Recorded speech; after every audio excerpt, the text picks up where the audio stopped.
પોલીસે જ્યારે કાર તપાસી ત્યારે ડ્રાઇવિંગ સીટ તરફનો જે કાચ હતો એ કાચ બંધ હતો અને કાચ તૂટ્યો નહોતો. પોલીસનું એક બીજું અનુમાન એવું હતું કે જ્યારે આ મહિલા કાર લઈને જતા હશે ત્યારે તેની ઉપર જો ફાયરિંગ થાય તો કારનો કાચ તૂટે અને ગોળી મહિલાને વાગી હોય, પણ કાચ તૂટ્યો નહોતો. એનો અર્થ એવો હતો કે સોનલ સોલંકી જ્યારે પોતાના દીકરાને સ્કૂલે મૂકવા જતા હશે ત્યારે કોઈક પરિચિતે અથવા અપરિચિત વ્યક્તિએ તેમને કાર રોકવાનો ઇશારો કર્યો અને ત્યાર પછી જ્યારે કાર ઊભી રહે છે તે ડ્રાઈવર તરફનો વિન્ડો ગ્લાસ નીચે કરે છે ત્યારે જ કોઈકે ફાયરિંગ કર્યું.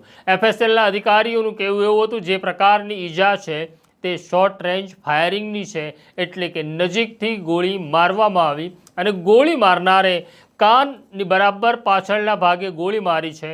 તેને હતું કે આટલે નજીકથી ગોળી વાગે તો માણસનું મૃત્યુ નીપજે, પરંતુ ગોળી ખોપડીમાં ફસાઈ ગઈ. એના કારણે તે જ્ઞાન તંતુઓને નુકસાન ન કરી શકી, માટે સોનલ સોલંકી બચી ગયા, પણ હજી પણ તેઓ બેભાન અવસ્થામાં જ છે.